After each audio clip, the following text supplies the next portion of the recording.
environnement et société. Et c'est une firme qui se spécialise en participation publique et en consultation publique.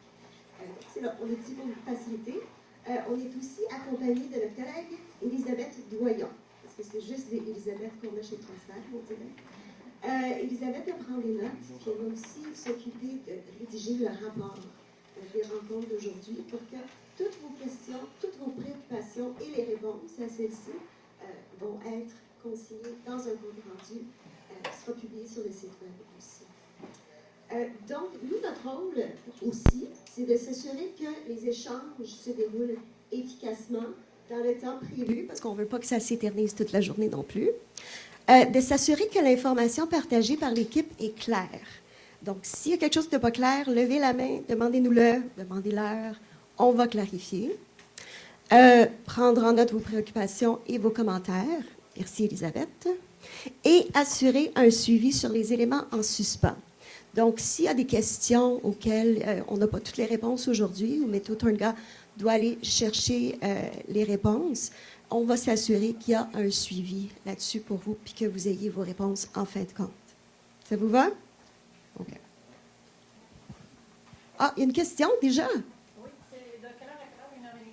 1h30? À 4 heures. On va avoir fini à 4 heures. Ouais. Donc, s'il y a quelqu'un qui parle trop longtemps du côté de Météo Turnga, je vais leur dire d'arrêter parce que... Voilà. Merci, Elisabeth. Bonjour tout le monde. Quelques règles de fonctionnement, donc approche classique. Avant de commencer, on propose toujours des règles, donc juste pour s'assurer que tout va bien. Ça va bien aller, j'ai aucun doute. On lève la main. Il y aura une période de questions. On lève la main, on se présente. Bonjour, Dominique, habitant de Sept-Îles, etc. On partage le temps de parole. Ça se peut que vous ayez plusieurs questions lors d'une même intervention. Selon le nombre de personnes qui veulent poser des questions, on va diriger le trafic, mais gardons de la place pour que le plus de monde possible puisse participer. Et on communique toujours avec respect, évidemment, pour que ça soit constructif pour tout le monde. Est-ce qu'il y a d'autres suggestions de règles que vous souhaiteriez proposer? Ça vous semble bon? Tout le monde est d'accord avec cette approche-là? Parfait. Donc, on vous souhaite une excellente rencontre et puis on passe le mot à M. Yves Leduc, chef de la direction. Est-ce que j'ai la voix? On m'entend? Oui. On m'entend, oui. Alors, peut-être que le micro ne sera pas assez fort, mais ma voix, normalement, porte. Alors, je m'appelle Yves Leduc, je suis le président-directeur général de Météo Turnga. Je suis dans ce poste depuis à peine 2 mois et demi. Il s'est passé beaucoup de choses dans les 2 premiers mois. C'est la première fois que je fais ça. M'exposer à des questions, répondre à des questions de la population. Je vais sûrement faire des erreurs cet après-midi. J'espère qu'elles ne seront pas assez notables que je passe à Infoman. Mais on va voir comment ça va. Je vous demande de vous poser le plus de questions possible. Mon intention, ce n'est pas ici de gagner un argument. Mon intention, c'est de faire partie du processus d'échange, d'entendre les réactions de la population au projet dont je vais vous parler au cours des prochaines minutes. Donc, soyez engagés comme vous le voulez. Et puis, j'ai une équipe du tonnerre avec moi pour continuer un processus qui a commencé avant que j'arrive. Il y a eu des consultations dans le passé. On a entendu des commentaires, puis on a ajusté notre plan en conséquence. Vous allez voir en quoi, entre autres, là, parce que le site du parc Vigneault, là, je vous le révèle en punch, ne sera probablement pas celui qu'on va choisir.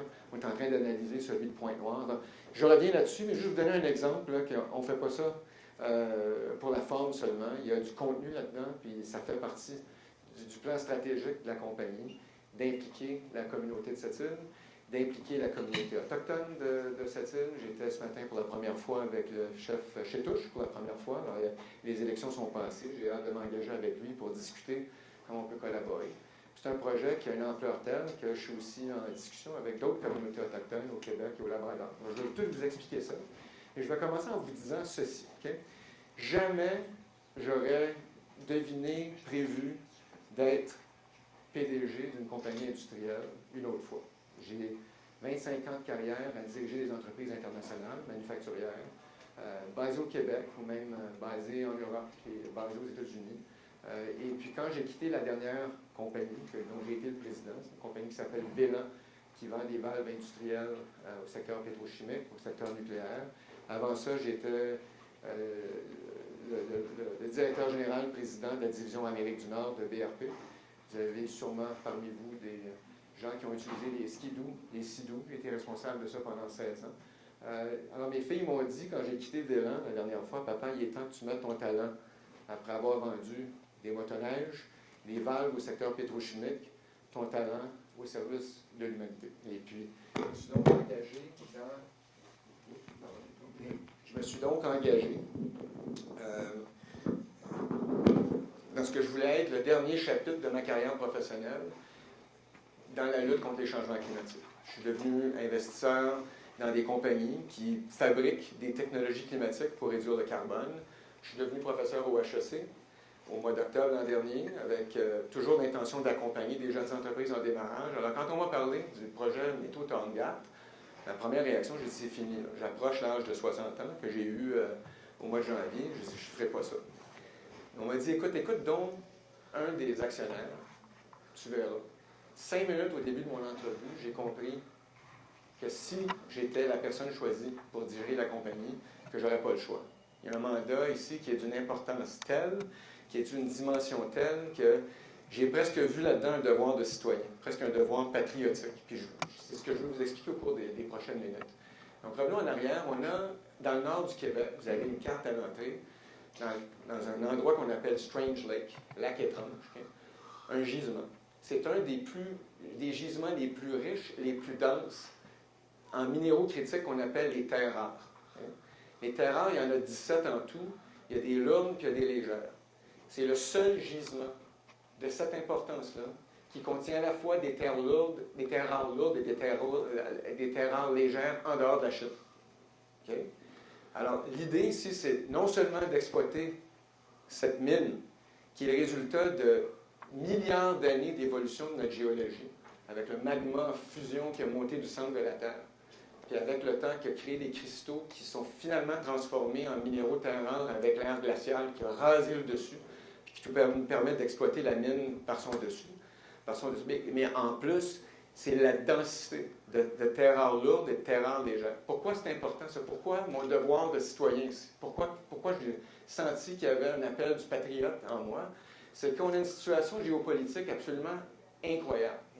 100% des terres rares lourdes sont sous monopole chinois. 100%. Maintenant, pourquoi ça, c'est potentiellement alarmant, puis ça l'est aujourd'hui, je vais vous expliquer pourquoi, c'est que des terres rares comme dysprosium puis terbium, des mots qui vont être prononcés à cette île ou au Québec beaucoup plus fréquemment que lithium dans à peine 2 ans, je vous le promets. Okay? Dysprosium, c'est le minéral, c'est le métal rare qui va dans des aimants permanents. Il n'y a pas de moteur électrique possible sans aimant permanent. Il n'y a pas de turbine d'éolienne possible sans aimant permanent. Il n'y a pas de robot possible sans aimant permanent. Il y a une industrie complète de systèmes qui ont besoin d'aimants permanents et qui contribuent à la réduction du carbone dans l'humanité. Donc, en d'autres mots, les terres rares sont la fondation même de la transition énergétique. Sans terres rares, tout peut s'effondrer. Okay? Et d'ailleurs, l'industrie automobile internationale a dit il y a 2 semaines qu'avec ce qui se passe en ce moment, si les exportations de terres rares étaient limitées ou réduites par la Chine, toute l'industrie automobile pourrait s'écrouler. Okay? On n'a jamais vu au Canada ou au Québec une opportunité avec une importance aussi grande, tant sur le plan économique, parce que la croissance de la demande pour les terres rares va évidemment continuer de croître à grande vitesse à cause de la transition énergétique. Mais sur le plan stratégique, on a ici l'occasion de créer au Québec un pôle de gravité unique, mine, raffinage, en dehors de la Chine. Il n'y en a pas d'autres. Okay? Quand on dit la Chine nous tient en otage, les Américains disent ça, le monde dit ça, les Europes disent ça, c'est qu'ils se disent on a absolument besoin d'une alternative à la Chine. Et on a l'occasion, grâce au gisement dans le Nord, puis à la décision qui pour moi était absolument essentielle, sinon je ne serais pas ici, d'avoir l'usine de raffinage au Québec, de créer un duo mine-raffinage, comme on n'en voit nulle part ailleurs, excepté en Chine. Okay? Ça, c'est l'importance stratégique. Quand je dis stratégique, imaginez tout ce que ça implique. Ça. Soudainement, le Canada a un levier extraordinaire avec les États-Unis, dans la négociation des tarifs, par exemple, parce que les États-Unis, en ce moment, sont en période de crise. l'exportation des terres rares venant de Chine a causé une situation grave de risque à la sécurité nationale. Quand Donald Trump parle du Canada comme 51e État, je vous jure qu'il y a Torngat en tête. C'est ça dont il s'agit. Du lithium, du cobalt, du nickel, on en a partout. Ça, c'est des minéraux critiques qu'on connaît. Mais les terres rares, il n'y en a pas ailleurs qu'en Chine, les terres rares lourdes dont je parlais tout à l'heure. Okay? Donc, c'est ça qui m'a appelé. J'ai dit, wow, quel mandat extraordinaire. Mais quand on ajoute à ça l'opportunité non seulement d'exploiter une mine de cette richesse-là dans le nord du Québec, non seulement de démarrer une nouvelle économie ici à cette île, une industrie qui est en pleine croissance et qui est nouvelle pour le Canada, okay? Mais en plus de définir comment on fait les choses. Puis si je m'arrête 2 secondes, okay? Quand mes filles m'ont dit « Papa, il faut peut-être l'humanité », il y avait une question de valeur là-dedans. Puis j'ai été interviewé par un paquet de monde pour la job. Mais je me suis mis à interviewer des gens de la compagnie aussi, des gens qui sont avec moi aujourd'hui, pour m'assurer qu'on était tous dans la même direction au niveau des valeurs. On a des experts en biodiversité, en environnement. Notre leader d'opération a fait des mines au Brésil, en Afrique, dans le nord du Québec, en Asie. Elle est extraordinaire. Elle est en train de monter l'équipe. On va avoir une équipe du tonnerre pour l'exécution. Mais pour moi, le succès de ce projet-là est impensable si on ne redéfinit pas la façon de développer le Nord avec les communautés autochtones et la communauté autochtone de cette île, redéfinir des formes de partenariat pour les impliquer dans le projet, qu'on ne redéfinit pas la façon qu'une compagnie comme la nôtre peut participer au développement communautaire à cette île, en établissant une base, une rigueur. C'est quoi nos priorités? À quoi on veut s'attaquer? Comment nous, on peut aider? Embarquer là-dedans. Et être un citoyen corporatif exemplaire sur le plan de l'environnement. Puis quand je dis exemplaire, je veux qu'on élève la barre encore plus haut. Aller encore plus fort que ce que les règlements nous imposent de faire, tant au provincial qu'au fédéral. Okay? Ça, c'est la base de notre conversation cet après-midi. Vous avez tous ici des préoccupations, des questions qui ont rapport avec le fait qu'on est en train d'établir à cette île, potentiellement, une usine avec un procédé industriel, chimique. Okay? Puis vous allez dire, qu'est-ce qui va arriver à l'environnement? Moi, ce que je suis en train de vous dire, c'est qu'on ne définit pas, on ne peut pas définir le succès de ce projet-là si on n'est pas sûr d'être absolument impeccable à tous ces niveaux-là. Ça fait partie de mes valeurs personnelles, sinon je ne serais pas ici. Je n'aurais pas besoin d'être PDG, je pensais à d'autres choses. Puis mon équipe ne serait pas ici. Ça, pour moi, c'est un principe directeur qui va encadrer toutes les réponses qu'on va vous donner aujourd'hui.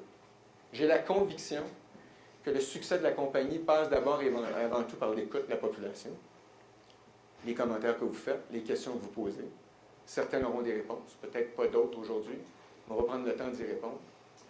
Puis ce projet-là est d'une ampleur telle que imaginez qu'est-ce que ça peut devenir pour l'économie du Québec et l'économie du 7. On n'y arrivera pas cet après-midi. Tellement il y a des possibilités. Mais quand on amène une économie nouvelle, une industrie nouvelle, dans un secteur aussi stratégique, aussi critique, où le monde entier aujourd'hui est vulnérable à cause d'un monopole en Chine, les opportunités sont bien au-delà de notre imagination. Fait que ce qu'on va faire, c'est le plan avec la population, c'est on va imaginer ce que cette opportunité-là peut être. Elle est grosse comme ça aujourd'hui. Je vous l'ai écrit grosse comme ça. Est-ce qu'on peut la faire grosse comme ça? Est-ce qu'on peut s'imaginer attirer d'autres types d'économies dans la région ou au Québec? Est-ce qu'on peut imaginer, avec le cégep de cette île, un cursus qui va non seulement former les jeunes qui sont ici, les garder dans la région, mais en attirer d'autres? Parce que le procédé industriel de transformation de terres rares, c'est un procédé hautement spécialisé qu'on ne trouvera nulle part ailleurs pour des terres rares lourdes qu'en Chine. Imaginez tout ce que ça peut représenter, ça. L'investissement dans les logements, l'investissement dans la région, on parle de garderie, l'investissement pour faire en sorte que les gens qui vont venir ici, pendant la construction puis après, vont faire partie d'un environnement qui va continuer de s'améliorer. Puis ça, cet engagement-là, ça ne peut pas être juste Torngat qui va réussir. Imaginez comment le projet peut devenir gigantesque à tous les niveaux. C'est quelque chose qui appartient à la communauté. Puis moi, je veux faire partie de cet effort-là, puis je veux réussir en tant que PDG de Torngat à le catalyser. Okay? L'autre chose, c'est que ça n'existe pas une opportunité d'une nouvelle industrie comme celle d'aluminerie Alouette dans les années 80, sans qu'il y ait de l'impact, sans qu'il y ait des risques. Okay? Ça n'existe pas. Il faut toujours, quand on prend des paris comme ça, regarder le risque, puis s'assurer de mitiger le risque tout en regardant si on ne peut pas avoir même plus d'opportunités. On est ici pour ça, puis le but de la rencontre aujourd'hui, c'est de répondre à vos questions, puis de voir comment, au travers des prochains mois, des prochaines années, on met le risque à un niveau tel qu'il est plus que gérable, il est peut-être même porteur de d'autres opportunités. Un risque, souvent, ça amène d'autres opportunités. Okay? Vous avez déjà entendu, il ne faut jamais laisser une crise se gaspiller ou un risque se gaspiller. Pour moi, si on a tous la même vision ici, de faire en sorte qu'on installe une industrie ici en tout respect de l'environnement, des besoins de la population, etc., on va faire quelque chose de tellement gros que personne ici est capable de l'imaginer. Alors, je vais m'arrêter peut-être en faisant le portrait un peu du projet. Entrons un peu plus dans le détail du projet. Christine va donner le détail, mais la question de Pointe-Noire, par exemple. Alors, il s'agit donc d'ouvrir une mine dans le nord du Québec, construire une route à travers le Labrador, un port pour prendre les concentrés et les amener à cette île, construire une usine, puis je vous annonce, il est fort probable que je vais recommander au conseil d'administration que ça va être la terre proposée par la Société ferroviaire portuaire de Pointe-Noire à Pointe-Noire. Grâce aux commentaires qu'on a obtenus de la population, on a regardé ça. Donc, on a mis de côté 2 ans de travail au Parc Vigneault pour se mettre à analyser cette terre-là, puis on est dans le processus ici. Puis je vous remercie, la population de cette île, de nous avoir amenés là, parce que je l'ai vu le terrain, il est vraiment intéressant. On profite de l'infrastructure, de la terre industrielle. On va rendre ça encore plus facile. Je crois que le terrain a même des avantages. Et puis, en plus, il adresse son éloignement de la population puis de la source d'eau potable du lac des Rapides, je pense qu'il s'appelle, au nord du parc Vigneault, adresse une des préoccupations les plus importantes qui nous avait été exprimée. Alors, on en est là.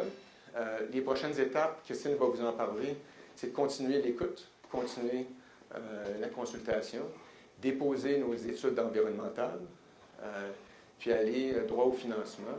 Au cours de la prochaine année et demie, travailler avec le gouvernement pour obtenir les approbations nécessaires d'un projet qui va avoir été optimisé, rendu meilleur grâce à votre implication.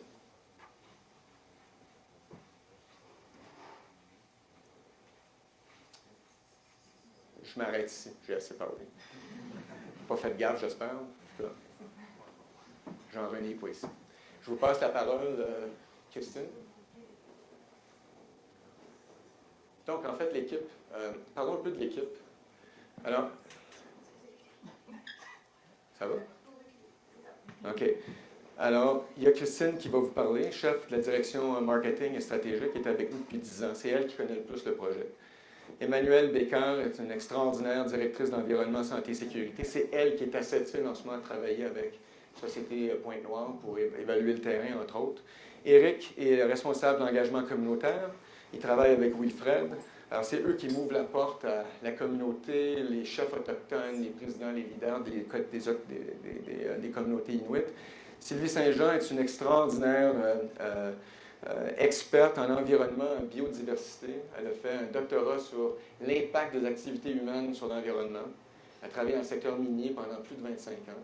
Et c'est elle qui est vraiment notre guide spirituel, puis qui fait en sorte que nos valeurs, celles dont je parlais, vont prendre vie à travers le projet. Aline et Larissa sont toutes les deux en charge des communications. C'est elles qui ont parrainé l'effort cet après-midi avec TES comme soutien. Donc, on a une équipe du tonnerre. Vous ne voyez pas sur l'écran Olga Kovalik, qui est la chef des opérations, celle qui a 30 ans d'expérience dans le secteur minier. Vous allez la voir souvent à cette île. Et d'ailleurs, vous allez nous voir de plus en plus souvent à cette île. Et puis, on a 22 employés aujourd'hui. On va doubler, tripler, quadrupler assez vite. On va engager les meilleurs ingénieurs industriels, des gens pour soutenir la communauté, puis on va élargir notre présence à cette île très vite, vous allez voir. C'est ça, ça fait partie des plans. Je te passe la parole, Christine. Merci, Yves. Alors, bienvenue. Merci de nous donner votre temps. Je sais que c'est précieux. Je suis vraiment ravie d'être ici. Je viens à cette île assez souvent et encore plus souvent au futur. Yves nous a donné son vision.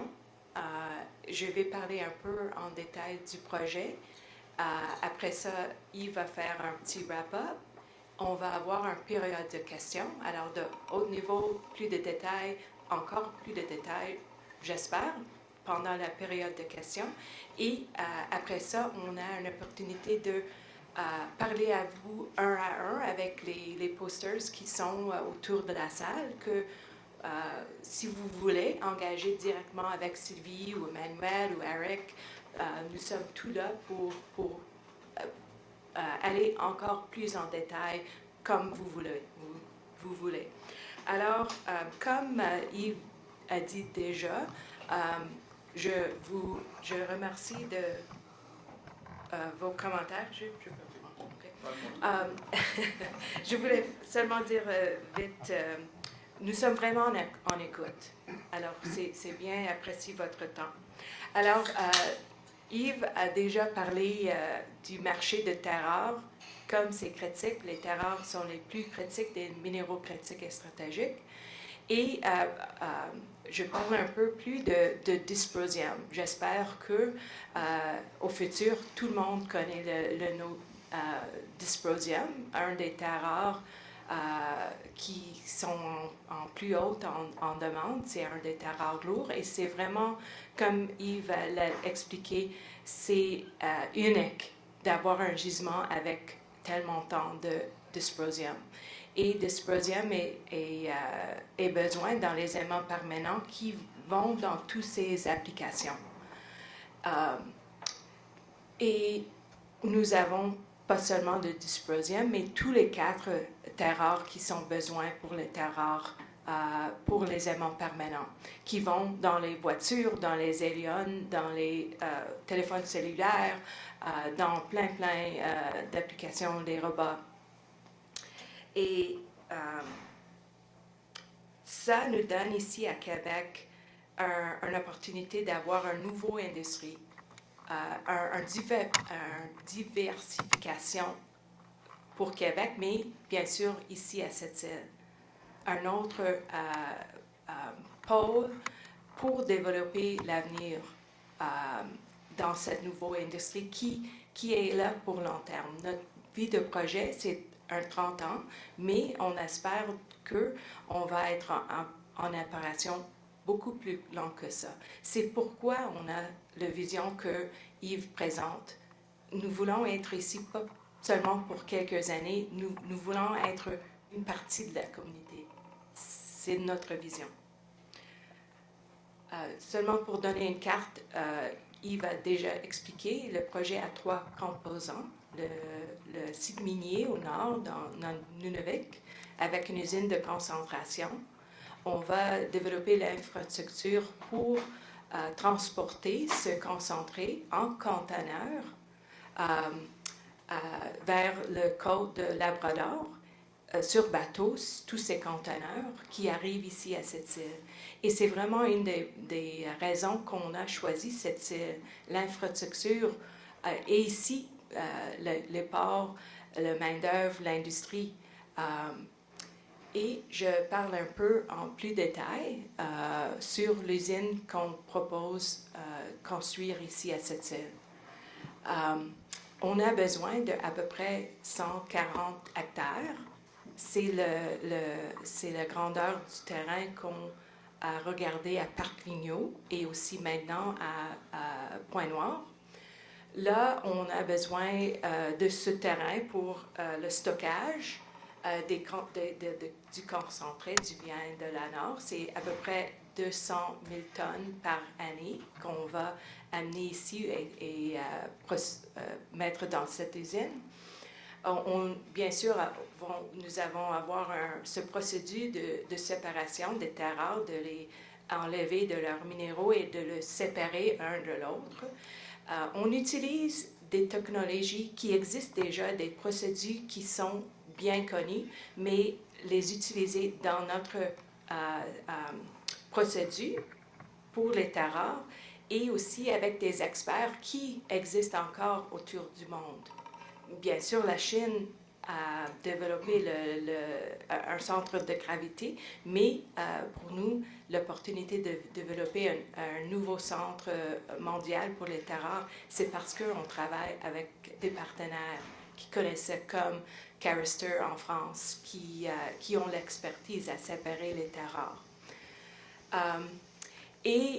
On va utiliser de l'eau, on va avoir un circuit fermé, on va avoir un stockage des résidus et bien sûr des autres infrastructures, des bâtiments et tout ça.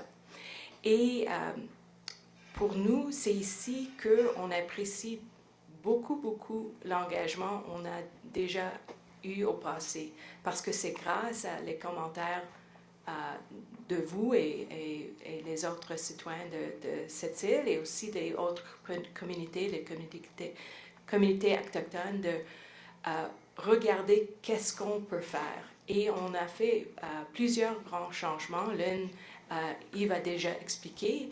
On a compris qu'il y avait des inquiétudes avec Parc Vigneault. Alors, on regarde à Pointe-Noire et nous sommes en train de finaliser cette analyse, mais aussi le rejet de l'eau. Nous connaissons que c'est vraiment important d'être certain de ne pas verser quelque chose de l'usine dans l'environnement. Et là, alors, c'est pourquoi on a développé, Sylvie, avec notre ingénieur, un procédé pour les eaux du procédé qui est circuit fermé totalement. Alors, on ne va pas avoir un rejet d'eau. On va réutiliser tout l'eau du procédé dans l'usine et ça coûte plus cher que quoi les autres compagnies font. Mais pour nous, ce n'est pas seulement le coût au début pour cet équipement, c'est quand on regarde le coût en entier, les risques, tout ça, pour nous, c'est une bonne, c'est pas un coût, mais un investissement de faire ça comme ça. Et l'autre point, c'est le parc à résidus. C'était vraiment important dès le début de le développement du projet qu'on n'a pas des résidus en liquide ou en pâte, c'est que d'avoir des résidus secs. Parce que ça nous donne une opportunité d'être certain que rien n'échappe de l'assiette, d'utiliser des membranes au-dessus, en dessus, et trouver toutes les manières pour ne pas avoir de poussière, de ne pas avoir de l'eau qui peut infiltrer dans les résidus. Et c'est grâce à les commentaires qu'on a entendus que on a besoin d'améliorer qu'est-ce qu'on fait, expliquer ça et rassurer ce qu'on fait et comment ça va marcher. Alors, c'est un investissement majeur qu'on propose ici à cette île. C'est à peu près 760 millions de dollars d'investissement pour développer l'usine ici, si on reçoit les permis de le faire. Pendant construction, c'est à peu près 2000 employés, pas au même temps. Pendant 10 années, il y aurait plusieurs personnes, mais jamais à le même temps 2000 personnes. Et en opération, 250 employés. Alors, c'est un montant important, mais nous voulons agrandir le plus gros que possible les postes indirects et aussi les autres opportunités qui peuvent se développer parce que ce serait vraiment un pôle mondial pour les terres rares. On espère le recherche et développement à travers avec le cégep, les universités, aussi les centres de formation. Ça nous donne une opportunité parce que c'est nouveau, c'est l'industrie de l'avenir, de développer en toute manière l'opportunité le plus grande que possible. Et bien sûr, nous sommes en train, dans le point que nous sommes, de travailler, de chercher des fournisseurs. Nous avons besoin de beaucoup de choses, beaucoup de services, beaucoup de biens, et on veut maximiser ce qu'on va acheter ici à cette île et dans la région.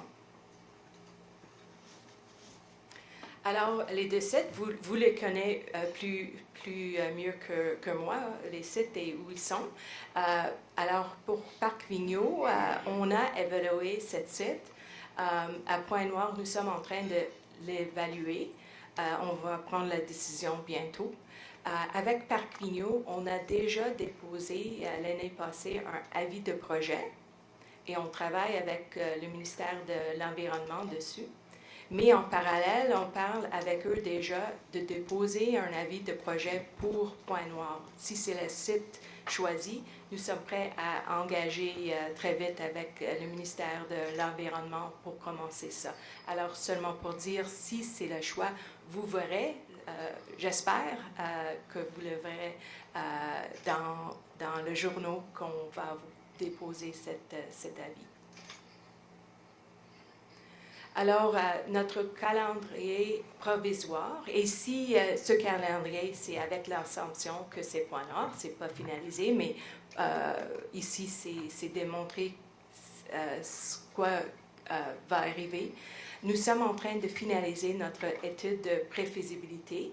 Nous sommes déjà en train de développer notre étude de faisabilité. C'est des études qu'on a besoin pour chercher le financement.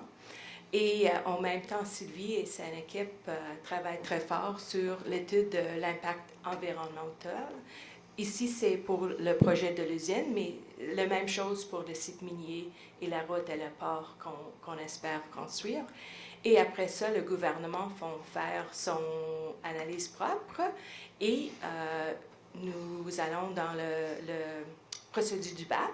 C'est quelque chose qu'on veut. Je pense que c'est une très belle opportunité de encore parler du projet, de répondre à toutes les questions, que c'est vraiment bien compris. Alors, c'est seulement après le procédure du BAP et de l'analyse de l'impact qu'on peut demander pour les permis et après ça construire. C'est ça qu'on prévoit et on sait qu'on a beaucoup de travail à faire. Il n'y a aucune étape qu'on peut sauter. Alors, nous sommes prêts à réagir et développer l'équipe comme Yves a dit. On doit vraiment agrandir l'équipe et on va certainement circuler quand nous avons des postes, de partager ici, à cette île aussi, nos besoins. Alors, je passe la parole à Yves. Merci. Est-ce qu'on m'entend? Avant de conclure ma partie à moi, passer à la plénière, juste raconter un peu ce que j'ai fait depuis 2 mois et demi, depuis que j'ai commencé. Ce que j'ai remarqué quand j'ai commencé, avant que j'annonce officiellement que oui, on choisit cette île. Okay? Ça a créé un momentum, non seulement dans la région, mais dans notre compagnie aussi, puis même au niveau des gouvernements. J'ai constaté à quel point il y avait une différence entre le niveau de passion autour du projet des terres rares du Québec aux États-Unis, puis au Canada, puis au Québec. Je vais vous dire quelque chose qui va peut-être vous surprendre, mais les Américains sont encore plus passionnés du projet terres rares du Québec qu'on l'était à ce moment-là. Il fallait que je règle ça. Parce que moi, je suis embarqué là-dedans avec une passion, une conviction. Alors, je me suis mis à parler à tous les ministères concernés au Québec. Je suis allé à Ottawa. Je suis même allé à Washington, où j'ai constaté qu'il y a juste une seule chose sur laquelle les démocrates et les républicains s'entendent, c'est les terres rares du Québec. Ils savent qu'on est la seule solution à la crise mondiale. Là, je peux vous dire que 2 mois et demi plus tard, là, on parle de plus en plus des terres rares. Mélanie Joly, ce matin, en parlait à la Chambre de commerce de Montréal. Quelqu'un m'a envoyé un texte. Elle a même parlé de moi, il paraît. Vous voyez à quel point je suis flatté. Là. Mais c'est vraiment le point qu'il y a un engouement qui se crée, puis un momentum ici. Okay? Maintenant, moi, mon rôle, c'est de ralentir les ardeurs. Puis j'ai des témoins. Je dis au ministre, il n'est pas question de brûler des étapes. Là, okay? On va être des citoyens corporatifs exemplaires. Alors, si on va aller plus vite, oui, on va réduire peut-être les délais d'études. Au fédéral, par exemple, ça prend 300 jours étudier un rapport d'environnement. On fait ça en 200 jours, tout le monde va être content. Okay? Mais le point, c'est qu'on va le faire, le BAP. On va écouter la population. Puis on va générer ce momentum-là en momentum additionnel. Mais l'important, c'est que tout le monde travaille dans le même sillon. Okay? Deuxièmement, comment on excite tout le monde là-dedans? Je vous ai partagé ma passion pour le projet tout à l'heure. J'ai dit qu'il y a des opportunités qu'on ne peut même pas imaginer. Okay? Mais il y en a une, moi, qui me semble très claire. Puis j'ai dit au gouvernement, si j'étais vous, okay, le fait de créer un gisement exploité dans le nord du Québec, une usine de raffinage à cette île, il y a un autre monopole chinois là, dont je ne vous ai pas parlé, c'est les aimants permanents. 90% des aimants permanents du monde viennent de Chine. Imaginez si on utilise l'opportunité de cette île, le raffinage est au Québec, pour attirer des producteurs d'aimants permanents, il y en a, qui cherchent à venir s'installer au Canada. Pourquoi pas les attirer ici? Et là, on aurait la seule chaîne de valeur complètement bouclée en dehors de la Chine. De la mine à l'aimant. C'est ça le slogan, c'est de la mine à l'aimant. Alors, quand je vous dis qu'on ne peut même pas commencer à imaginer où est-ce que ça peut nous mener, cette affaire-là, c'est exceptionnel. Mais moi, ma job, c'est de ramener tout le monde à la réalité. Il faut faire le travail comme du monde. Puis faire le travail comme du monde, ça veut dire travailler avec la population, les communautés, puis s'assurer qu'on non seulement respecte les normes environnementales, mais qu'on les dépasse. Donc, moi, j'ai décidé que j'allais utiliser ma présence aujourd'hui pour démarrer quelque chose. Okay? Et puis, je vais amener mes habitudes de PDG, 25 ans à diriger des entreprises. Quand on veut changer les choses dans une compagnie, il faut des projets. Il faut définir des initiatives sur des priorités. Puis là, tu mets du monde là-dessus, puis tu livres la marchandise dans un échéancier de temps, avec des indicateurs de mesure, puis tout ça. Okay? On appelle ça des tableaux de bord, mais il y a une rigueur, il y a une discipline là-dedans. Pas bien compliqué. L'idée, c'est quoi tes priorités? Quels sont les problèmes ou les enjeux derrière les priorités? Puis là, on met du monde là-dessus. Puis moi, ce que j'aimerais, c'est qu'on identifie quelques priorités, qu'on va pouvoir travailler avec la population, avec la mairie, avec ITUM. On va voir. Okay? Cet été, ce que je veux faire, c'est réaliser un diagnostic des besoins de la communauté. Ça va se faire au travers, avec l'aide de nos consultants, de consultations, de sondages, de discussions, de conversations, dont je vais sûrement faire partie à un moment donné, parce que moi, je m'intéresse. Moi, je suis un gars de terrain. Okay? J'ai dirigé mes entreprises toujours en allant sur le plancher, parler aux employés de production, aller voir des clients, puis ainsi de suite. Vous allez me voir sur le terrain de cette île. Je vais vouloir comprendre c'est quoi qui préoccupe la population de cette île. Me rappelant que quand on appelle ça, on peut se tromper des fois, puis dire ça, c'est un coût, Yves, c'est un coût. Mais il faut faire la différence entre un coût et un investissement. Okay? Un investissement, ça rapporte. Un coût, il faut le dépenser. Okay? On va avoir des opportunités d'investir dans du logement, par exemple. Ce n'est pas un coût pour moi, on a besoin. On bâtit l'infrastructure. Mais quand on fait un procédé industriel qui est circulaire avec l'eau, on enverse, ça, c'est un coût. C'est un coût, mais que même Christine a appelé un investissement. On est vraiment en train de bâtir quelque chose, et puis on va démarrer d'abord en vous écoutant, puis moi, je vais transformer ça en plan d'action. On va les dégager. Je vais revenir ici vous les présenter. Puis on va voir avec toutes les instances, les institutions, les organismes qui existent ici, comment au travers des 3 ou 4 prochaines années, on fait d'abord, on définit la base d'un succès ici avec nous, en écoutant la population, mais on va même plus loin. On commence à voir comment il y a d'autres risques peut-être qu'on veut adresser, peut-être d'autres opportunités qu'on peut créer. En d'autres mots, je suis en train de vous dire qu'avec l'équipe que j'ai, je peux me permettre de faire quelque chose que je n'ai jamais fait dans ma vie, une espèce de développement communautaire. Okay? Pas moi qui va changer les choses à cette île, mais j'aimerais ça faire partie de l'effort, puis de mettre les ressources de la compagnie à accompagner la population. Parce que la dernière chose que je vais vous dire, c'est qu'on amène quelque chose à cette île, il n'y a pas de doute là-dessus. Elle a la grandeur, le potentiel que je vous ai décrit. Mais vraiment, là, ça dépend de ce que la population de cette île veut en faire. Okay? Avec une mentalité le moindrement entrepreneuriale, on peut faire des grandes choses. Okay? Voyons voir jusqu'où on peut aller. Puis on va voir comment on travaille ensemble à rendre ce projet-là un grand succès. Puis à la fin, même, pourquoi pas, d'améliorer la qualité de vie de cette île. Il y a quelque chose comme ça dans la vision, puis j'y crois personnellement, fermement. Je suis convaincu qu'on est capable de réussir au-delà même des attentes. Je passe la parole à notre équipe d'experts, Puis, en cours d'après-midi, on va avoir à répondre à des questions. J'ai hâte de le faire. Content d'être ici. Merci. Puis, bonjour, je suis de retour. Alors avant, on va passer très rapidement à la période de questions. Alors la parole va être à vous très rapidement. Mais je voulais juste vous montrer, ça c'est la démarche de consultation que Météo Torngat vous propose pour les prochains mois.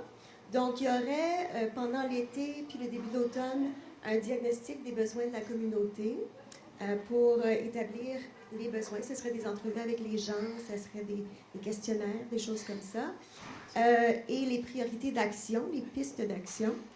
Ensuite, à l'automne, il y aurait une rencontre publique pour présenter les résultats de ce diagnostic-là, qu'est-ce que les gens ont dit. Il y aurait aussi à l'automne une consultation sur les composantes valorisées de l'environnement, les CVE, comme l'appellent les gens qui font l'étude d'impact environnemental. Ensuite, il y aurait une présentation des résultats de l'étude d'impact sur l'environnement au début de l'hiver, juste avant le dépôt de l'étude d'impact. Puis quand on dit présentation, c'est sûr qu'on voudrait avoir un feedback à ce moment-là, une rétroaction de la part de la population puis des participants et participantes. Et après ça, le BAP, on a mis le BAP avec une ligne assurée parce que c'est pas Météo Torngat qui va décider du moment de ça, mais ça va arriver à un moment donné et c'est le gouvernement qui va décider de ça. Peut-être à l'automne 2026, mais le timing n'est pas tout à fait sûr. OK, on va passer à la période d'échange. Si tu peux juste changer la diapo, s'il te plaît. Je vais inviter Éric Luneau et Emmanuel Bacquet. C'est quoi ton? D'accord, excusez. Je devrais savoir son nom. À venir à la table en avant pour répondre aux questions avec M. Leduc et Mme Burrow. Et puis, on va passer à peu près 30 minutes sur la période de questions, si ça vous va. Parce qu'après ça, on aimerait ça faire une activité participative pour vraiment bien valider et bonifier les enjeux, les préoccupations qui ont été soulevées lors de la dernière année, pour être certain que tous les enjeux, tous les défis, toutes les préoccupations que vous avez soient considérés dans l'étude d'impact. Ça, je vous en parlerai un petit peu plus tard. Et puis pendant cette période-là, à la fin aussi, après la période des questions, vous pourrez parler individuellement aux membres de l'équipe. Donc, on est 9 heures pour les questions. Vous avez juste à lever la main, puis Dominique et moi, on va venir vous voir avec le micro. Est-ce qu'il y a des questions? Il veut me faire courir, le monsieur. C'est bien. J'en ai besoin. Oui, bonjour, Daniel Girard. J'ai participé au petit groupe par catégorie d'âge quand on est allé aux premières rencontres au musée de cette île. Et on avait mis au départ des conditions qui nous semblaient comme indispensables pour le projet. La première condition, c'était que la compagnie s'implique dans le logement pour justement, on ne peut pas ramener 250 employés, 2000 travailleurs à cette île dans les conditions actuelles de logement dans la société, dans la ville de cette île, sans que ça ait un impact majeur sur l'ensemble de la population. Donc, la première condition, c'était que la compagnie s'engage dès maintenant à construire des logements et à s'organiser justement pour qu'avant que le projet démarre, qu'il y ait déjà toute l'habitation nécessaire pour les travailleurs et aussi les futurs employés de l'entreprise. C'était la première condition. La deuxième condition, c'est que l'usine ne soit pas dans le secteur du développement vigno. Là, je vois que vous êtes en train de regarder du côté de Pointe-Noire. Ça veut dire qu'au moins vous avez écouté comme il faut ce qu'on vous a dit à ce moment-là. Ça, c'était la deuxième condition. La troisième condition, et là, je vais peut-être surprendre M. Leduc, je crois. La troisième condition, c'était que, oui, vous prenez des terres rares dans le nord du Québec, vous les amenez à cette île dans des conteneurs en scellés et que vous les traitez à cette île, c'est parfait, mais vos résidus secs que vous allez avoir, que vous allez sortir de ça, bien, vous allez faire la même chose. Les reprendre, les remettre dans des conteneurs les remettre dans l'isolant, puis les retourner d'où ils proviennent. Et ça, c'était une condition sine qua non. Je peux vous dire que si ça n'est pas respecté, ben vous allez avoir de la misère à avoir de l'accessibilité sociale. Par contre, si vous respectez ces 3 conditions-là, ben, je vous aiderai même à faire de ce projet-là un beau projet. Merci beaucoup. Donc, je vais diriger, parce que c'est surtout... Ben, il y avait plusieurs éléments à votre question, en fait. Oui. Je vais commencer par l'investissement dans les logements. Puis ensuite, j'aimerais ça entendre parler de ce qui va arriver aux résidus après. Est-ce qu'ils vont être sortis de cette île? Est-ce qu'ils vont retourner de là où ils viennent? Qu'est-ce qui va arriver avec ça? On m'entend? Alors, comment vous appelez-vous, monsieur? Vous êtes... Daniel Girard. Daniel Girard, je vous remercie de votre question. Très apprécié. Alors, il y avait vraiment 3 parties à la question. On va se les séparer. Je vais prendre la première. Au niveau du logement, on parle de 250 employés, évidemment avec des emplois indirects, hein, qui ne seront pas nécessairement additionnels. Il y a peut-être des gens qui sont dans la région qui vont devenir attitrés. Alors, on parle peut-être de 2 ou 3 centaines d'employés quand on va être en opération. Okay? Vous avez entendu 2000 employés tout à l'heure, mais ce n'est pas 2000 en même temps. Il y a des corps de métier. Probablement que pendant la période de construction, on parle d'un pic, là, un pic d'à peu près 5, 6, 700 employés, okay? Pour lesquels il faut des logements temporaires. Alors tout ça, là, mon point, c'est que ça peut absolument être planifié. J'ai aucun doute que c'est un problème, un défi qu'on va résoudre ensemble. Okay? Je ne pense pas qu'on va être, regarde, ce n'est pas notre métier, promoteur immobilier. On n'est pas des développeurs immobiliers. Par contre, on va travailler avec des entrepreneurs locaux. Puis je sais qu'il y en a qui m'ont déjà approché. Ils m'ont dit, on est intéressé de participer à ce projet-là. On a des idées, plein d'idées, tant pour les temporaires que pour les permanents. Et là, jamais je vais croire, moi, qu'une population de 24-25 000 employés, habitants, n'a pas dans ses ressources et son imagination une façon d'héberger 250 employés. On va trouver une solution, puis on a 3 ou 4 ans pour le faire. Puis nous, on va participer à la population, mais non, je vous dis tout de suite, on ne construira pas des logements. C'est pas comme ça que ça marche dans une communauté. En fait, il y a des opportunités pour des entrepreneurs ici de faire quelque chose d'extraordinaire. Puis on va travailler avec eux pour trouver les meilleures solutions possibles. Qu'on pouvait compter plus ou moins là-dessus. Et on a déjà commencé à discuter de la question du logement avec des experts dans le milieu, tant des organismes, des HLM et puis d'autres, mais c'est clair que ça fait partie des enjeux auxquels on va s'adresser, puis on va faire partie de la solution, mais on ne sera pas le meneur, l'investisseur principal du logement, ça c'est clair.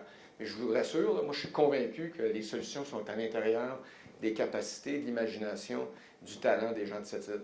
Le logement, on va faire en sorte que ce n'est pas un problème. Et pour la question des résidus, est-ce qu'on va demander à Mme Bécard? Oui. Go! Allons-y. Ben, tout d'abord, je suis contente de voir justement qu'on a une bonne communication, puis au niveau de modification, de regarder des emplacements ailleurs, on a bien communiqué, on travaille là-dessus. Donc, chacun de vos commentaires, puis de vos préoccupations, on les entend. Puis en effet, au niveau des résidus, on est très conscient que ça a soulevé beaucoup de préoccupations depuis le début. C'est certain, au niveau environnemental, on vise à laisser les résidus aux endroits où on les a créés. Donc, au niveau de la mine, il y a l'usine de concentration et les résidus de l'usine de concentration restent au niveau de la mine dans le nord. Là, on déplace vraiment quelque chose qui est plus concentré. On l'envoie à cette île et on la raffine et tout ça. Donc, le résidu, si on voulait le renvoyer plus au nord, là d'où ça vient, ça ferait une empreinte supplémentaire, là, donc un risque supplémentaire. Donc, c'est pour ça qu'on priorise quand même de le laisser ici. Mais c'est certain, on a entendu vos préoccupations et on travaille pour que le parc de résidus soit le plus sécuritaire possible. Donc, on est encore en train de travailler sur le design de ce parc-là. Ça fait déjà 1 an, on a certaines données. On travaille avec les meilleurs experts là, pour pouvoir optimiser le design. Là, on a encore besoin d'informations sur les détails là, du résidu, vraiment les résultats de caractérisation.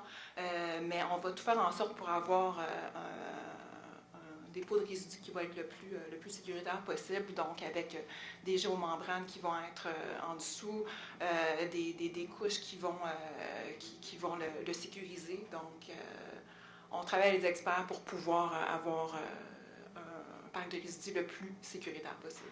Juste pour que, Ouais. que moi je sois certaine de bien comprendre, la raison pour laquelle vous ne pouvez pas réacheminer les résidus dans le nord, vous avez dit c'est parce que ça ferait une empreinte supplémentaire? Oui, exactement. Ben, exactement. C'est ça, le fait de renvoyer les résidus dans le nord, ça ferait justement un transport supplémentaire de plus. Donc, au niveau du développement, on priorise toujours de laisser les résidus à l'endroit à proximité de l'endroit où ils ont été créés, ils ont été générés. Ça répond à votre question? Ben, pas tout à fait, parce que moi, je crois que le fait de retourner les terres d'où ils proviennent, c'est un coût supplémentaire pour l'entreprise. On en est conscient. Mais que ce n'est pas l'empreinte environnementale qui va être importante, parce que le bateau, il va venir à cette île, puis il va retourner là-bas aussi. OK? Donc, qu'ils viennent à cette île de nous porter des terres rares, puis qu'ils retournent là-bas avec les résidus, l'empreinte ne sera pas plus grande que s'il retourne dans le bateau vide, pas de résidus. Donc, je ne partage pas votre opinion et je vous demande encore de regarder la possibilité, au lieu de faire de l'enfouissement à cette île, de regarder la possibilité de retourner les résidus d'où ils proviennent. Merci. Merci pour ce point-là. Puis ça va être noté, ça va être dans le compte-rendu aussi, c'est bien noté. Est-ce qu'il y a d'autres questions? Il y avait un troisième élément, je pense, sur le parc Vigneault, mais vous avez dit que ça avait été adressé par nos collègues de Tonga. Parce Le qu'il y avait changement. la pointe noire, ça avait été c'est fait. correct? OK. Parfait, merci. C'est ça. Est-ce qu'il y a d'autres questions? Merci, M. Girard. D'autres questions? Ici, monsieur, je vais vous amener le micro. J'aimerais savoir, puisqu'on parle du parc, j'avais quelques... Un instant, on va vous amener le micro pour que tout le monde vous J'ai pas entende. une belle voix, moi, là. On peut l'entendre. Juste pour- Bonsoir, bonjour, bon après-midi. Oui, en rapport avec le parc, j'ai d'autres questions, mais ça a suscité une autre question, c'est-à-dire que on appelle quelque chose qui s'appelle révalorisation.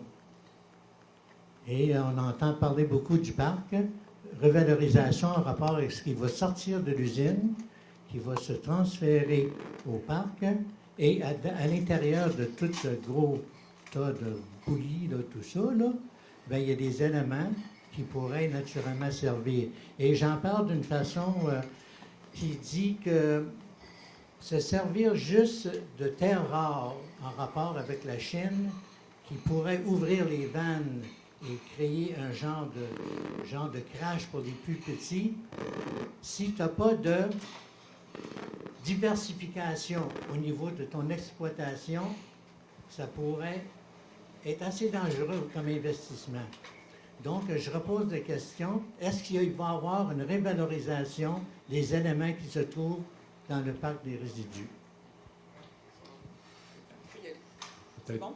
C'est bon? Tu peux peut-être décrire un peu le procédé là, en termes que tout le monde peut comprendre là, et revalorisation. Oui, tout à fait. Ben, disons, ce que je vois au niveau de la question, donc certains, on va produire, on va raffiner donc, des éléments de terre rare. Il va y avoir des sous-produits là, qui vont être créés.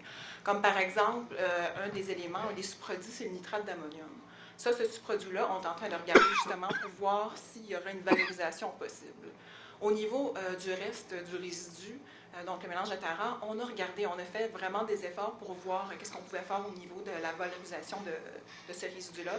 Pour le moment, il n'y a rien qui est encore qui est significatif parce que, comme je vous disais tout à l'heure, au niveau des résultats, au niveau de la caractérisation, on manque encore de données. Mais pour le moment, il n'y a rien de significatif, mais ça fait partie de nos devoirs de regarder au fur et à mesure que le projet va continuer et quand on va commencer les opérations, voir si c'est possible de faire une valorisation par la suite. D'accord, j'ai aussi entendu parler d'acide sulfurique. Oui, bon point, il y a de l'acide sulfurique, exactement. Ça, c'est une des choses aussi qui a évolué au niveau de notre procédé. Au départ, on voulait tout simplement faire venir de l'acide sulfurique. Là, on veut avoir, à même nos opérations, faire l'acide sulfurique nous-mêmes à partir de soufre élémentaire. Donc, ça fait en sorte qu'il y a beaucoup moins de transport d'acide sulfurique au niveau du territoire.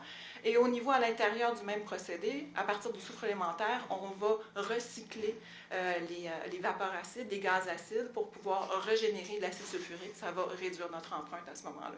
Ouais. Emmanuel, est-ce que ce procédé-là, est-ce que c'est, on l'a en image sur votre site web? Y a-t-il une description qui est visuelle, quelque chose pour aider les gens? Pas encore, mais dans la vie de projet, on va faire l'effort de mettre un peu plus de détails à ce sujet-là. Ouais. Parfait. Merci. Ça répond à votre question, monsieur ici? Monsieur ici, c'est bon? Oui. Attendez, monsieur Leduc. J'ai mis la première partie de votre question parce que je pense que c'est important que je l'adresse. On est dans un marché qui est contrôlé par la Chine. Puis vous avez dit ce que la Chine pourrait faire chuter les prix pour faire mal à des nouveaux compétiteurs. La réponse, c'est ça va arriver. C'est sûr qu'ils vont faire ça. Garanti. Okay? Ils nous regardent, là, et ils disent « Ah, c'est sacré. Okay? » Puis aujourd'hui, ils ont un pouvoir incroyable. Ils ont mis vraiment, littéralement, le monde occidental à genoux. Mais on va faire ça ensemble. Les gouvernements vont participer à tout ça. Puis je vous dirais en plus qu'on a un prix en ce moment de 300 $ le kilo de dysprosium. On sait que c'est un prix un peu fictif parce qu'il y a juste un fournisseur de dysprosium. On a un plan d'affaires qui a pris en compte tous les risques possibles. Puis ce plan d'affaires-là, il est vendu à des investisseurs, puis ils y croient. Okay? Ils sont prêts à prendre un risque. Il y a toujours un risque. Le risque de marché dont vous parlez ici, là, on va le couvrir par une stratégie, par le financement, avoir des bons investisseurs, privés ou publics, mais surtout privés, en fait. Puis moi, mon travail, c'est de lever du capital privé québécois. Donc, le point, c'est ce risque-là, c'est une fabuleuse question que vous posez. Là. On en tient absolument compte. Puis à un moment donné, quand on va avoir passé les premières étapes, là, il va y avoir 2 pôles de gravité, croyez-moi, là, la Chine puis nous autres. Puis on va être en opération, puis on va être rentable. Merci. Oui, allez-y. J'ai vu que vous aviez une autre question. Il y a une dame ici qui a une question. On va la passer avant. Puis, alors... J'ai toute ma vie. On a jusqu'à 4 heures, mais c'est bon. OK. Madame. Bonjour, Louise Dionne. Je voulais savoir si la radioactivité et les contaminants peuvent affecter la valeur des résidences de cette île. Et comme deuxième question, l'assurabilité des maisons. Bonne question. On va y aller pour Emmanuel. D'accord. Oui. Donc, oui, en effet, ben, il y a notre procédé, les terres rares, c'est souvent associé aux matières radioactives. Donc, on en est très conscient. Au niveau des risques par rapport à ça, c'est certain qu'on a tout mis en place pour pouvoir réduire l'impact au maximum. Donc, par exemple, si on parle simplement du transport, du concentré qui va se faire jusqu'à l'usine, c'est dans des super-serres qui vont se trouver à l'intérieur de conteneurs. Au niveau de nos opérations, toutes les opérations vont être à l'intérieur de bâtiments qui vont être fermés. Aussi, au niveau de la pile de résidus, on va vraiment faire en sorte qu'au fur et à mesure que la pile de résidus va se remplir, on va le recouvrir au fur et à mesure. On va vraiment mettre les choses en place pour limiter la possibilité d'avoir des émissions de particules qui pourraient être associées avec justement des particules radioactives. Alors, on va également mettre en place un système de suivi pour pouvoir vraiment voir c'est quoi nos impacts au niveau de la qualité de l'air, au niveau de tout ça. Mais avant ça, c'est clair aussi dans l'étude d'impact qu'on va faire, on va faire une évaluation de la modélisation de dispersion atmosphérique pour pouvoir évaluer l'impact. Il va aussi avoir une étude éco-radiotoxicologique là, pour pouvoir évaluer quel est l'impact sur la population. Donc, si on parle de l'impact sur la population, c'est certain qu'on regarde aussi au niveau des résidences et tout ça. Donc, je pense que il va compléter ma réponse. Mais j'ajouterais, puis je suis le moins scientifique de l'équipe ici. Moi, je suis juste un dirigeant d'entreprise. On a des experts comme ça. Mais c'est sûr que dans les premières questions que j'ai posées à Emmanuel, à Sylvie, quel est notre niveau de confiance? Quel est le taux de radioactivité, étant donné ces activités-là qu'on connaît? On sait qu'il y a du radon dans les terres du granit canadien. Il y en a même dans votre cuisine et tout. Alors, est-ce qu'on est confiant qu'on va être bien en deçà des seuils de santé publique? Puis la réponse est oui. Évidemment, si on découvre d'autres choses, on va en faire part à la population. Au moment où on s'embarque dans quelque chose ici, Puis je vous exprime ce niveau de confiance de toute l'équipe. Vous avez entendu Emmanuel, c'est une ingénieure extraordinaire, qui est rigoureuse, qui va tout faire avec l'équipe pour le... Moi, je vous dis qu'il n'est pas question d'accepter des niveaux de radioactivité qui sont au-dessus des seuils. Si on arrive là, on va discuter. On en est là aujourd'hui, puis le travail continue. Sur l'impact des maisons, on prévoit un déclin de la ville d'ici 2030, de la population de la ville, de 3000 habitants. C'est ça qu'on a comme information. Je ne sais pas si c'est 3000, 2000, 1500, et ainsi de suite. La vitalité économique d'une économie, c'est ça qui drive, qui fait que le prix des maisons augmente. Alors, pour moi, une vitalité économique, ça se définit de toutes sortes d'affaires. Ça se définit par une attitude entrepreneuriale, des entrepreneurs, des démarrages, puis ainsi de suite. Mais aussi par des projets qui amènent ce potentiel extraordinaire. Je suis convaincu, moi, que si on s'assure que tous les seuils de santé publique sont plus que respectés, puis qu'on fait les choses de façon impeccable, on a ici un facteur qui va contribuer à hausser le prix des maisons. Surtout si on ajoute la population, surtout si on a aujourd'hui un déficit de logement, ça va créer une demande supérieure à l'offre. Et puis, les lois économiques vont s'appliquer. C'est ça du développement économique. Alors, je suis convaincu que s'il n'y a pas de projet d'envergure, de croissance pour une société comme celle de cette île, les chances de voir le prix des maisons augmenter est bien moindre que si on s'investit à réaliser un projet comme celui-là. Ça répond à votre question? Oui, juste savoir l'indice de qualité de l'air, est-ce que ça serait disponible aux citoyens? L'indice de la qualité de l'air, c'est certain qu'actuellement, l'indice de la qualité de l'air, vous avez une station à cette île. Bientôt, ça va être disponible, justement. On en a besoin de ces données-là pour faire... Maintenant, yes, parfait.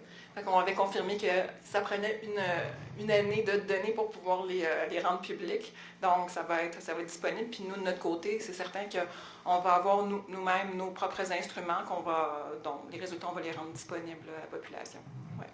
Et le suivi de la qualité de l'air, c'est fait par qui? Excusez, j'ai vu... Il y a la ville, parce qu'il y a une station justement qui a été implantée au niveau de la ville, dans le centre-ville. C'était une demande qui datait d'il y a longtemps. Du ministère. Du ministère. Ouais, c'est le C'est le ministère. ministère. Ouais. Oui, exactement. C'est du ministère. D'accord, alors vous commencez déjà à surveiller puis à faire l'accueil des données. Donc, s'il y a un impact sur la qualité de l'air, ça va apparaître dans ces données. Oui, entre autres. Ça va être un des outils qui va être disponible. Donc, c'est vraiment quelque chose qui appartient au ministère et non pas à la ville, en effet. Parfait. Est-ce qu'il y a d'autres? Oh, plusieurs. Ouais, monsieur, puis après ça, monsieur Carrier.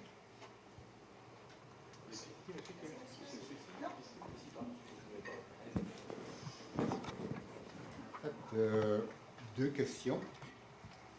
La première, c'est que dans mon jeune âge, c'est dans les années 80, l'industrie des terres rares était présente au Canada, aux États-Unis. C'était une industrie qui a été abandonnée au profit de la Chine. Et puis aujourd'hui, il y a comme un revirement des situations.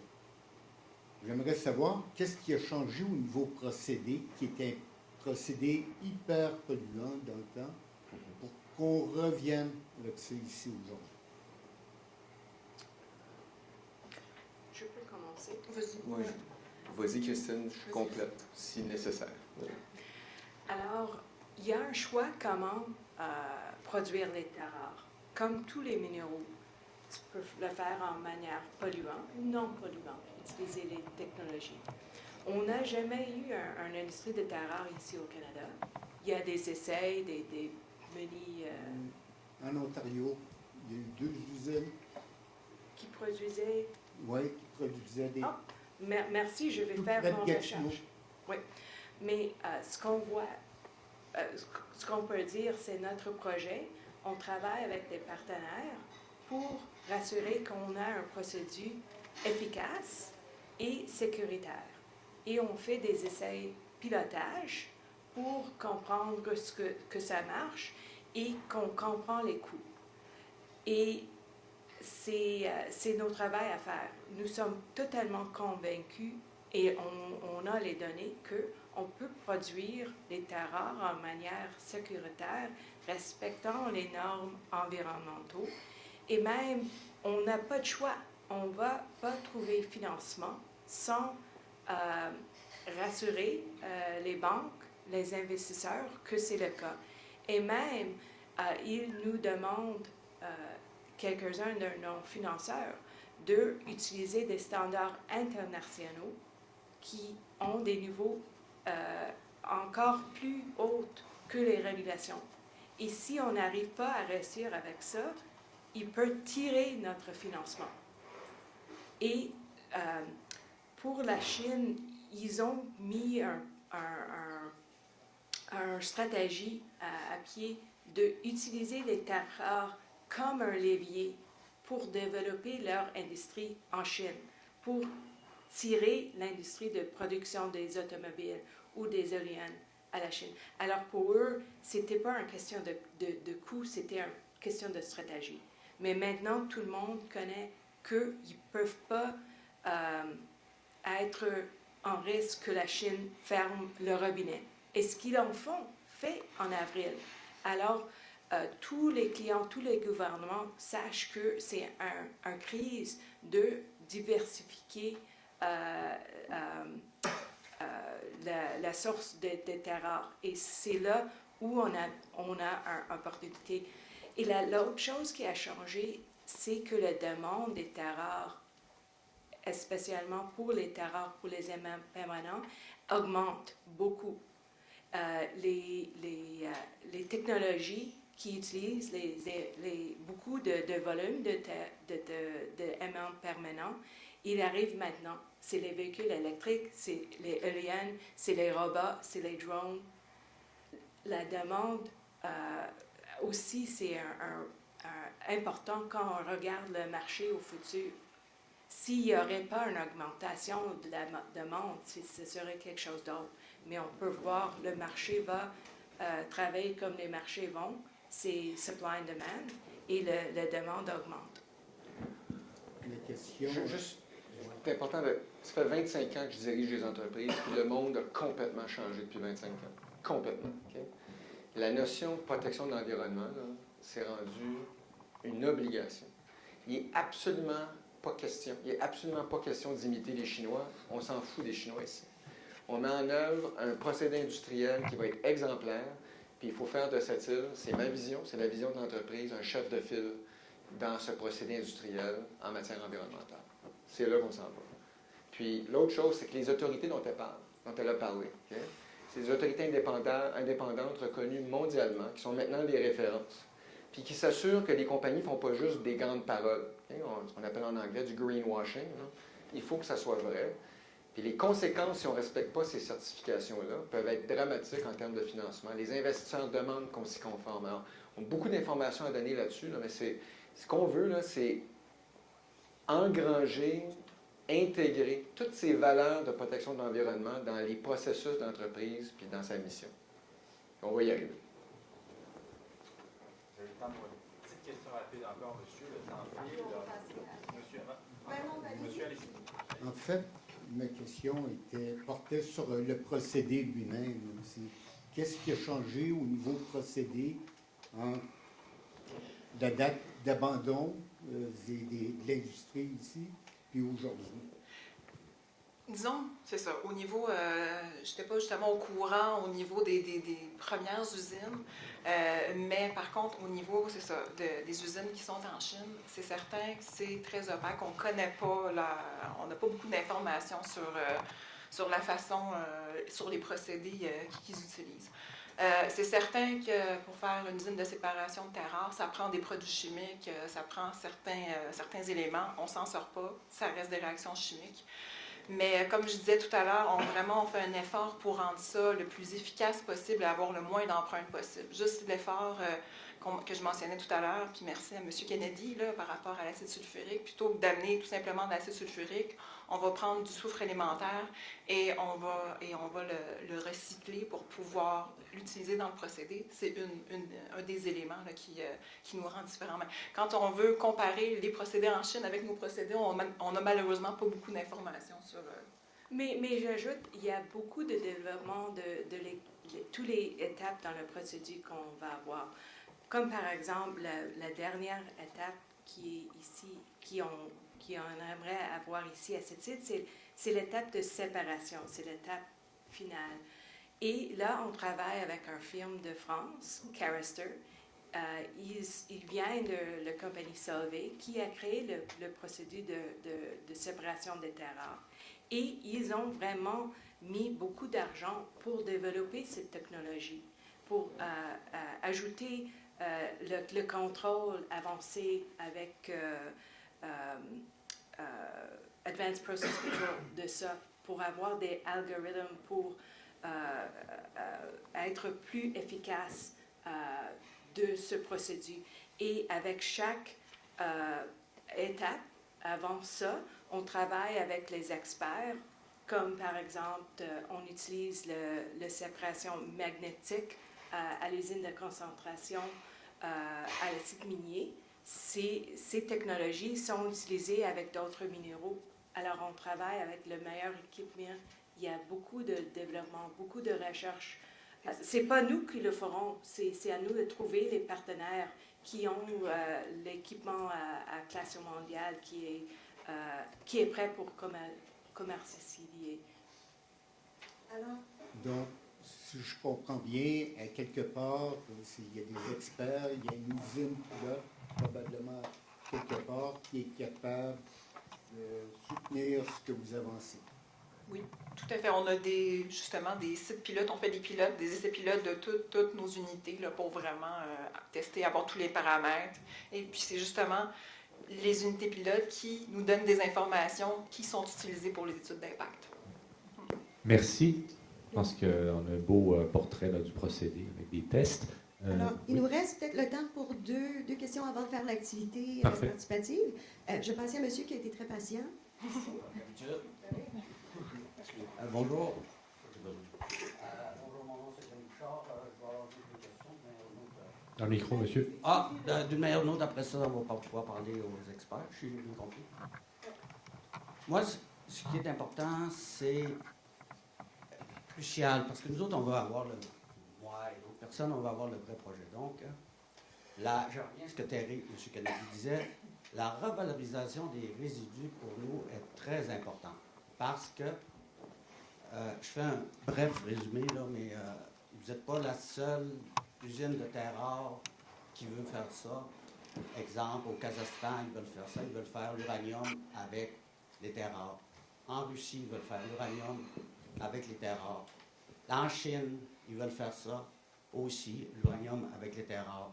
Ensuite, aux États-Unis aussi, ils veulent faire ça. Toutes les nouvelles, parce qu'à cause du prix montant descendant, ça prend quelque chose pour stabiliser. Je vais finir en Australie aussi, ils veulent faire ça. On a tous les noms des compagnies, on va vous envoyer si vous voulez savoir. Ça.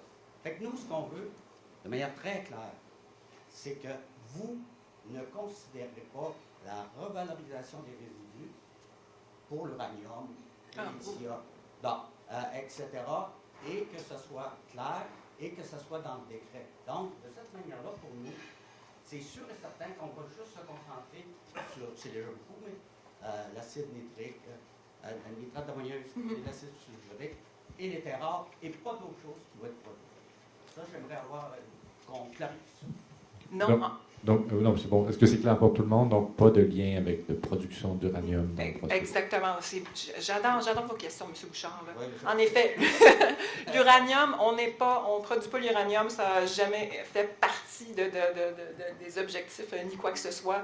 Et puis ça, c'est vraiment quelque chose qu'on veut mettre au clair, même si les terres rares sont souvent associées avec l'uranium, mais ce n'est vraiment pas quelque chose qui est regardé au niveau de la valorisation. Quand on regarde la valorisation, c'était d'autres éléments. Le nitrate d'ammonium, l'acide sulfurique, la silice, les autres choses. Zirconium. Vous pouvez les zirconium et... Oui. On se limite à ça. Non. Ce sont des dérivés. Donc, si vous venez de nommer les termes ça de long, là, c'est des dérivés que vous pouvez produire, qui sont différents de l'uranium, qui sortiront de l'usine si l'usine est libre. C'est ça? Exactement, oui. Il y a des gens qui me souffrent dans mon oreille. Je vais quand même le dire. Nous, vous savez, là, on tasse l'uranium, on reste le zirconium. On reviendra avec ça une fois. Les résidus chimiques. Quand vous allez sortir vos 104 000 tonnes d'acide sulfurique, 55 000 tonnes d'ammonium, où va être stocké vos résidus chimiques? Comment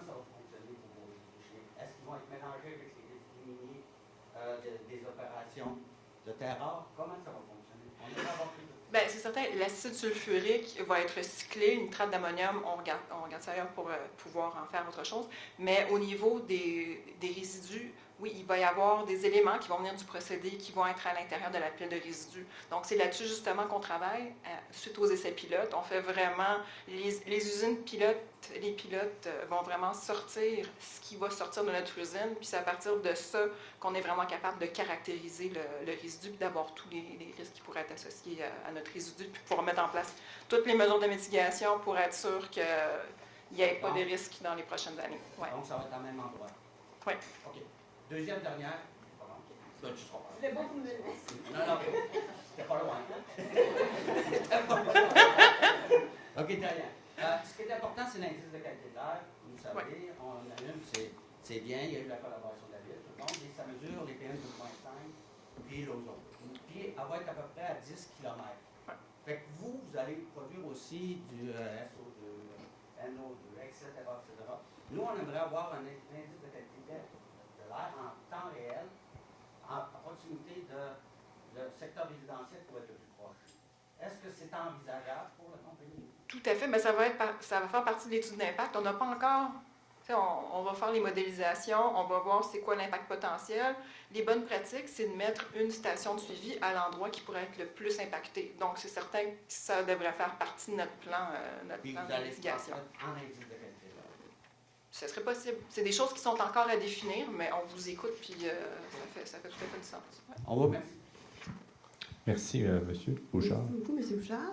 Alors, M. Kennedy, je sais que vous aviez d'autres questions, mais on avait dit qu'on ferait à peu près 30 minutes de période de questions. Mais comme je l'ai dit, dans l'activité, il va y avoir l'opportunité de parler directement aux gens de Métaux Tourgat. Donc, il l'a posé, c'est moi qui ai soufflé. Ah! Je ne savais pas que vous faisiez partie de la même. OK, c'est bon. Donc, alors, merci pour vos questions. C'était super intéressant. Et puis, on passe maintenant à l'activité. Est-ce que tu pourrais changer la slide parce que je ne sais plus. Donc, ce qu'on va faire, c'est une activité participative.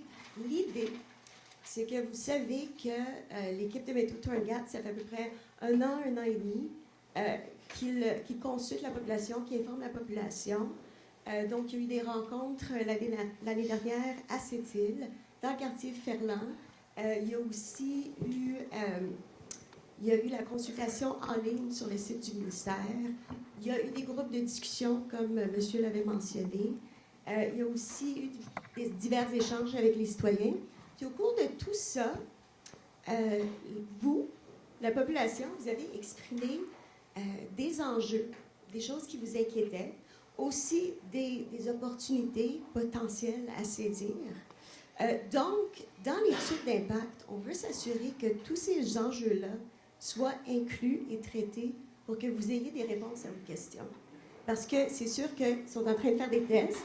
Il y a certaines choses qu'on ne sait pas encore, mais on veut s'assurer que l'étude d'impact en tient compte pour que, une fois que l'étude d'impact est faite, l'équipe puisse répondre à ces questions-là. Quel sera l'impact de X sur Y? Donc, ce qu'on a fait, on a ramassé tout, on a fait le tour de tous les comptes rendus, on a épluché tous les courriels, tout ça, puis on a ramassé tous les enjeux qui ont été exprimés, les défis et les opportunités. On les a mis sur des affiches par catégorie, environnement, santé, socio-économique, justification du projet, les deux sites aussi. Et puis, ce qu'on va vous demander, c'est de faire le tour des affiches, de regarder les enjeux, de vous assurer que tout est là, tout ce que vous voulez qu'il soit considéré dans l'étude d'impact est là. S'il manque quelque chose, il y a des petits post-it, rajoutez-les. Il y a aussi des petits collants. S'il y a un enjeu qui vous tient vraiment à cœur, qui est vraiment important pour vous, mettez un collant dessus. Puis c'est une bonne façon pour nous de vraiment voir si tout est bien là, puis si quelque chose a été échappé, si quelque chose a été manqué. Donc, il y a ça. Juste avant de vous lâcher lousse, je vais demander aux gens de l'équipe Tourgat d'aller aux affiches, s'il vous plaît. On leur a donné de la job. Bonjour tout le monde. OK, alors, l'activité officielle est officiellement terminée. Alors, je vais donner la parole à M. Leduc, mais merci beaucoup vraiment d'avoir fait le tour. Moi, j'ai entendu beaucoup de préoccupations, de suggestions, beaucoup de commentaires, puis en tout cas, c'était très riche comme discussion, à mon avis, puis moi aussi, je vous remercie d'être là, mais je laisse le mot de la fin à M. Leduc.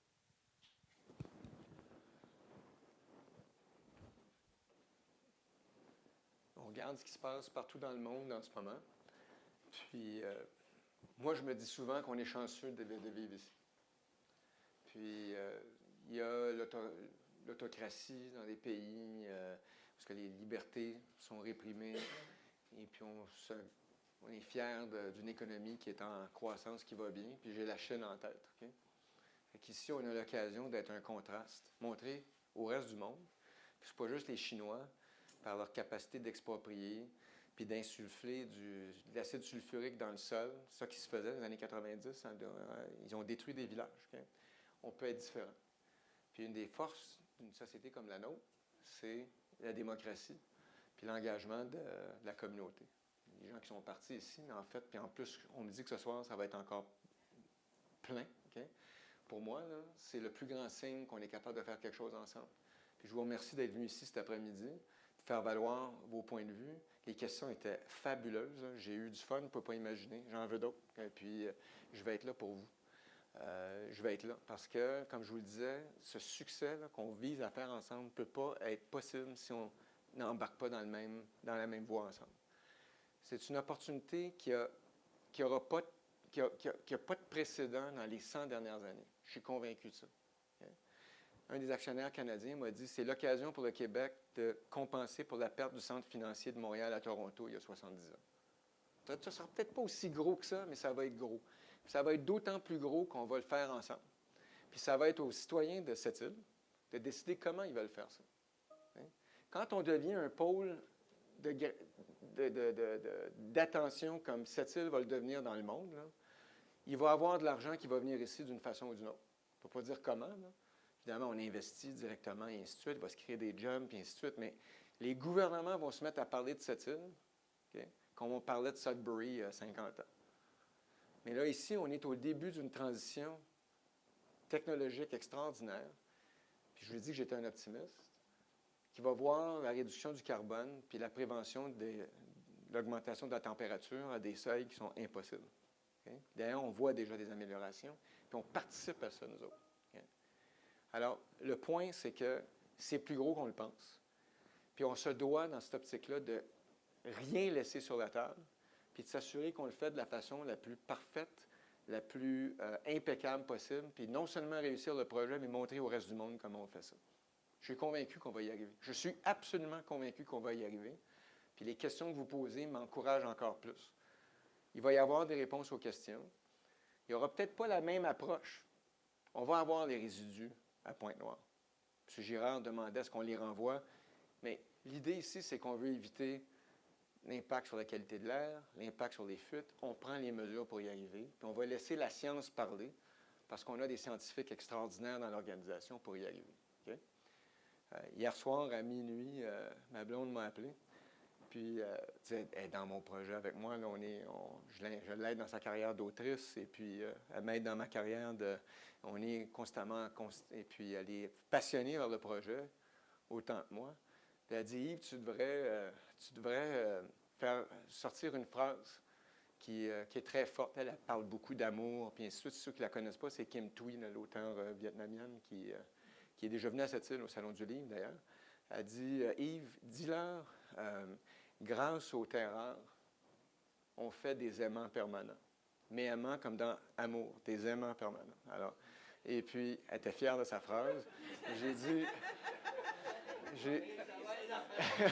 là, j'ai dit, tu veux vraiment que je conclue avec ça? Elle dit, oui, tu vas voir, ils vont aimer ça. Puis là, j'ai dit, OK, je vais quand même, OK, je vais conclure avec ça, mais je vais ajouter ma touche. OK? Moi, j'ai été joueur de hockey. Et puis, je suis un grand admirateur, d'ailleurs, de Guy Carbonneau. J'ai un ami qui a joué dans la Ligue nationale. À l'époque, justement, Guy Carbonneau. Il n'a pas fait les Islanders, mais il a été repêché par les Islanders. C'était un collègue de Pat Lafontaine. C'est mon meilleur ami. C'est le frère que je n'ai jamais eu. Puis C'est un leader extraordinaire. Une gang de gars de 55, 57 ans, on est tous allés en Europe jouer un tournoi olympique pour des vieux comme nous. Puis il nous a réunis un soir avant le souper, puis il a dit, les gars, on va gagner le tournoi, OK, si on s'aime. C'est-à-dire, on va s'aimer. Puis on s'est donné des surnoms, puis on s'est mis à s'aimer. Il y avait vraiment de l'amour dans l'équipe. OK? Puis on a gagné le tournoi. Et puis, c'est une drôle de façon de dire qu'il faut un travail d'équipe, une culture extraordinaire, mais ça a marché. Moi, je pense qu'on va s'aimer. Torngat arrive ici, puis je vous dis, en ce qui me concerne, dans le plus grand respect des valeurs communautaires, parce que je sais qu'on ne peut pas réussir sans vous. On définit le succès, entre autres parce qu'on va être des leaders dans ce qu'on fait. Fait que j'ai dit que je vous démarrais quelque chose aujourd'hui. Donc, si un jour quelqu'un me dit dans la rue « Je t'aime, Monsieur le Duc », je vais voir que mon message va passer. Merci de votre attention cet après-midi. Okay. Je vais faire Alors, merci une dernière fois pour votre présence, puis au plaisir de vous recroiser. Si vous voulez contacter les gens de Torngat, je pense que vous avez la possibilité de le faire assez facilement. Vous avez parlé à tout le monde, vous avez un visage sur un nom. Merci, puis n'hésitez pas. Puis bonne fin de journée. Puis il y a une deuxième rencontre ce soir, si vous êtes libre. Merci, au revoir.